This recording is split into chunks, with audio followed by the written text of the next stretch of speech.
Hello, everyone, and welcome to another NHL Gaming Station Presents Top 10 Goalies. This week, we're going to go through my top 10 goalies that I see currently in the National Hockey League, including one honorable mention. You ready? Let's go. At number 10, we have Jakob Markstrom from the Vancouver Canucks. What a time for Markstrom to really hit his stride in the National Hockey League, especially with the contract year coming up. I expect him to get a big raise. He always had high-end potential, and he's just started to show what he's got. For Vancouver, they do have two goalies in their system right now that can take over for Markstrom. I expect people to throw some decent money at Markstrom. He's a big goalie, cover a lot of angles, and he's had a brilliant year to bring the Vancouver Canucks all the way to the buy-in round for the playoffs. Right now, Jakob Markstrom, number 10 in the NHL. At number 9, I have young Carter Hart for the Philadelphia Flyers. It's been ages, but finally Philadelphia has a backbone, a back end that can handle the fans, handle the scrutiny, and at such a young age, this kid has come into the league and he's played absolutely unbelievable for Philly. It's brought them in to the playoffs. They're looking good. They've been on that amazing win streak, and Carter Hart has been the backbone of that team. I expect big things from Hart going forward, and I think he's just going to keep getting better and better and better. Right now, I have him number 9 in this list. I expect him within the next 2-3 years to be definitely up into that top 3 if things continue as is. So right now, number 9, Carter Hart. At number 10, we have Jordan Binnington. Now this guy, basically, it's like he came out of nowhere. Supposed to go to the ECHL. Well, he didn't make St. Louis at a camp. Supposed to go to the ECHL. From there, says, nah, no thank you. Goes to Boston, to Providence. Boston's affiliate, Providence in AHL. Plays amazing. St. Louis is having a crap season. Gets called in, and then he goes on that amazing streak. St. Louis goes from last place all the way to Stanley Cup champions. Right now, because at times Binnington can still be not unreliable, but he does have some lulls in his game occasionally. I have him at number 8. However, I can see him easily climbing this list, especially as higher up in the list I have goalies as like a benefit of the doubt. He's had a few rough seasons, but for Jordan Binnington, he just keeps getting better and better. Class act, Stanley Cup champion, currently number 8. At number 7, I have the backbone of the Toronto defense, Frederik Andersen. That trade, that first round pick to Anaheim to get Freddie, I was like, that's an amazing trade. And then they signed him for that big deal, and I was like, oh no, he hasn't played a game yet in Toronto. Is this going to happen again? Is this going to be a Vesitoskala kind of thing? But no, not with Freddie. He has been outstanding. He faces so many shots, so many high-end dangerous shots due to Toronto's, let's say, lack of defense. He's the one who keeps them in each game. Yeah, occasionally you have a bad game or two, but if you watch him play throughout the entire season, those bad games are few and far between. He's the reason Toronto made it into this buy-in round. He's the reason Toronto makes it to the playoffs last year. He's the reason that Toronto goes to 7 with Boston, that they make an amazing series against Washington a couple years ago. Frederik Andersen has proven to be an outstanding number 1 goalie, and I love that big Dane. Definitely number 7, Frederik Andersen of the Toronto Maple Leafs. At number 6, we have a potential Vezina winner in Hellebuyck of the Winnipeg Jets. Hellebuyck has had a great year again. He's gotten some of the most wins, if not the most wins, in the NHL. He plays all the big minutes. He's doing really, really well, and he's had a Vezina caliber year. Wouldn't be surprised if he ended up getting the Vezina this year for Winnipeg. Winnipeg's going to rely heavily on him into this buy-in round if and when the NHL resumes. And it's basically Winnipeg's going to go as far as Hellebuyck goes. He's been consistent all year, and if he can keep this up, that contract that he signed is going to look like a steal. So there we go. We got Connor Hellebuyck, number 6. At number 5, now this might be a controversial pick, but I have Carey Price of the Montreal Canadiens. I still think back to Price with Team Canada at the last World Cup of Hockey or whatever they did, where he just outshone everyone. He was unbeatable. And then if you take that, you go to the Olympics before that. Again, what did he have? Like a .8? I don't know what his actual goals against average was, but no one could score on him. Like, I remember seeing, the final against Sweden? No worries, calm as can be. Canada ended up winning 3-0. The scariest game was against the States, with Canada winning, I believe it was 1-0. But Carey Price, just an absolute wall. That Carey Price is the best goalie in the world. That Carey Price hasn't really shown up, not too many times anyway, in the last year or two. I still believe he is one of the best goalies in the league, even if he's a step slow or a step below what he used to be. And that's why I have him here at number 5.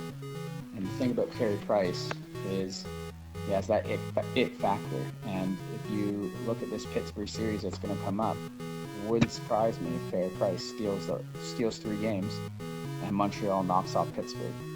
He has that capability. And that's why I have him here still at number 5. Carey Price, Montreal Canadiens, number 5 on my top 10 goalies list. At number 4, former Pittsburgh Penguin, 2-time Stanley Cup winner. Made it to the Stanley Cup Finals in his first season in Vegas. We've got Flower being a first overall pick for a goalie as well. That can be scary. We also have a DiPietro. But Fleury has been brilliant his entire career. He went through the rebuild with Pittsburgh. He went through the high end with Pittsburgh. He got shown the door near the end there with his time with Pittsburgh. We had Matt Murray coming up and everything like that. He took it on the chin. When he needed to be called upon, came in, he was professional, and he played absolutely brilliantly. Again, then he goes to Vegas, brings an expansion team all the way to the Stanley Cup final. Fleury is phenomenal. He's one of the reasons why Vegas has been so competitive. He's coming into the league, and he's not really slowing down, which is mind-boggling to me. I'm so impressed with Flower. I think he's absolutely brilliant. I would love him to be on my team if I was an NHL GM. I would love to have him behind me if I was a defenseman, because he's always reliable and he plays his heart out. Marc-Andre Fleury, number 4. At number 3, I hate to say this, former Toronto Maple Leaf prospect and Boston Bruin Stanley Cup champion, Tuukka Rask. What an awful trade by Toronto. All right, I get it, Ray Croft, he had a Rookie of the Year, comes to Toronto, but he had a decent year when he came. But look what Tuukka Rask did. I can't believe Toronto chose Justin Pogge to keep over Tuukka Rask. Rask comes in, puts Boston on his shoulders. Timmy T, you got it? Okay, don't worry, I'll take over now. And there you go. How many times has he made just that perfect time save, and then Boston just go the other end and score right away? He's reliable. I love his passion. Him going absolutely nuts. I think it was when he was in Providence when he slams his stick and ends up basically body checking the boards. I love that competitiveness that he shows. And and he brings it every night. And he is reliable, and that's why Boston can do what they do. That's why their D can jump in the rush. We got Rask back there protecting the net. Tuukka Rask, my number 3. At number 2, we have former St. Louis Blue, former Ottawa Senator, former Tampa Bay Lightning, and now Dallas Stars goaltender, Ben Bishop. Massive guy. What is he, like 6'7"? When Ben Bishop's on, he's the best player in the NHL. Best goalie, at least, in the NHL. Feels like nothing can beat him. And basically, playing in Dallas, nothing can beat him because Dallas can barely score any goals. Like, I don't know, what does Dallas get? Maybe 2 goals a game?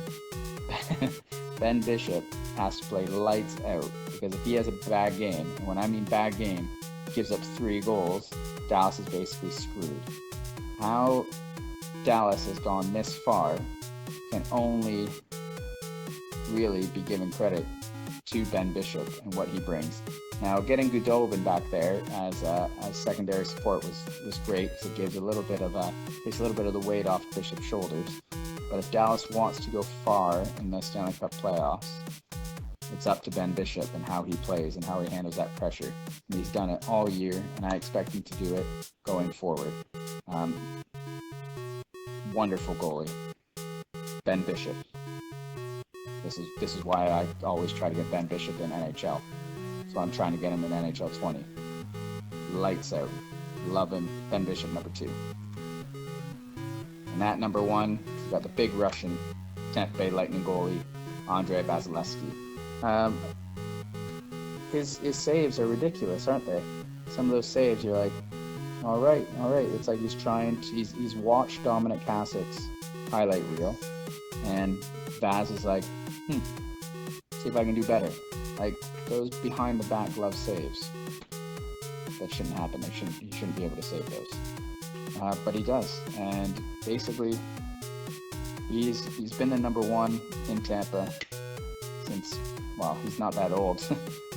Young guy, early 20s, and he hasn't folded under the pressure or anything like that. Tampa Bay as a whole has folded under the pressure, but I don't think Vasilevskiy has, and he's had another wonderful year. This is just consistency now. He's consistently great, and being consistently great, that's why Tampa Bay does so well. Now, the team around him has to be consistently great like him for them to go deeper in the playoffs. Like Bishop, unlike Bishop, Tampa Bay can score. But the good thing is when they aren't scoring, Vasilevskiy can make those key saves to give them a chance in those low-scoring games. And I feel with Tampa, potentially, they could meet a team. For example, if they meet someone like Toronto, where Tampa Bay has struggled with them a bit this year, those games sometimes are high scoring, but other times they are low scoring games. And Toronto has elite offense. Vasilevskiy needs to be on his game for Tampa to win. It'll be the same if they play Boston or any other high-end team in the East.